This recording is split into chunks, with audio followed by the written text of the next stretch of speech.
Tahun 2014 adalah tahun kuda kayu berelemen pasir emas. Walau ada embel-embel emas bukan berarti segalanya lebih mudah. Apalagi ini tahun pemilu. Tapi warga Tionghoa percaya bila semua mau bekerja sama, Indonesia akan lebih baik.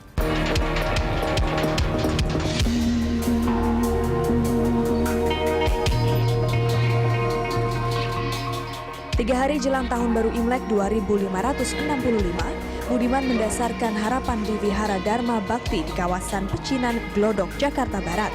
Lelaki 69 tahun ini berharap di tahun kuda, tak hanya dirinya yang bisa berubah menjadi pribadi yang lebih baik, tapi juga yang utama Indonesia bisa lebih sejahtera. Ini yang mendasari salah satu pendiri Paguyuban Sosial Marga Tionghoa Indonesia Cabang DKI Jakarta tak pernah absen menggunakan hak pilihnya untuk menentukan pemimpin yang mampu membawa Indonesia lebih baik. Masih ada kesisakan trauma yang dulu, ya. Tapi mungkin waktu berjalan terus, dan mungkin trauma itu kan semakin menipis. Jadi adanya menipis itu berarti mereka itu sudah tahu dari dalam keadaan Indonesia ini sudah banyak artinya ya kestabilan, keadilan. Kalau pemilu ke pemilu itu kalau untuk kalangan Tionghoa itu semakin banyak perkembangannya, banyak berubah. Itu tujuannya itu tidak ada lain untuk membangun supaya Indonesia ini adil dan makmur. Adanya adil dan makmur, semua seluruh Indonesia itu kan senang kan, ya kan itu. Nah itu yang dicari kan pasti senang. Budi percaya kemajemukan Indonesia bisa membawa negeri ini menjadi besar walau prosesnya tak singkat. Apa yang ada di dunia ini kan ciptaan dari atas, termasuk Anda, termasuk saya, termasuk siapa aja kan, ya kan, berarti satu asal, satu induk. Mau apalagi kita mau beda-beda, ya kan? Nah itu kan sudah menandakan pluralismenya itu kan menyatu. Kalau buat saya pribadi, ya itu dasarnya jangan terlalu ego, pikirkanlah yang lain-lain, gitu, di situ. Jadi untuk kepentingan kita ya sama juga kepentingan dia.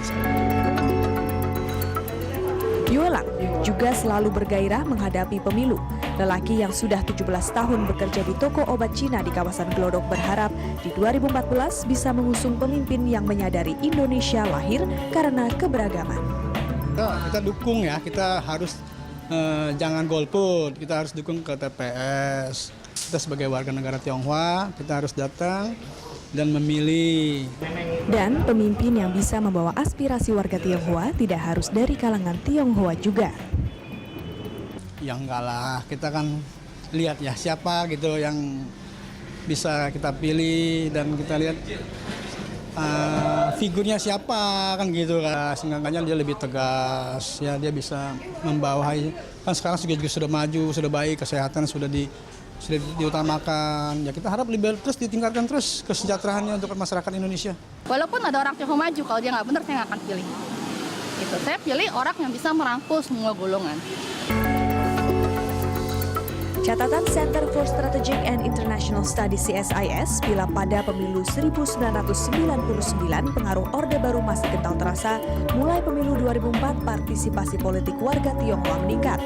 Tak hanya menjadi pemilih, tapi juga aktif terlibat dalam struktur penyelenggara pemilu. Saya pernah di dekat KPPSI ya, pernah saya. Nah, di sekretaris, terus di bagian di dekat Belaga Kotak, sebagai pemantau, pernah saya 3 kali ngikut. Di terakhir saya sebagai sekretaris gitu. Mendukung suksesnya pemilu gitu.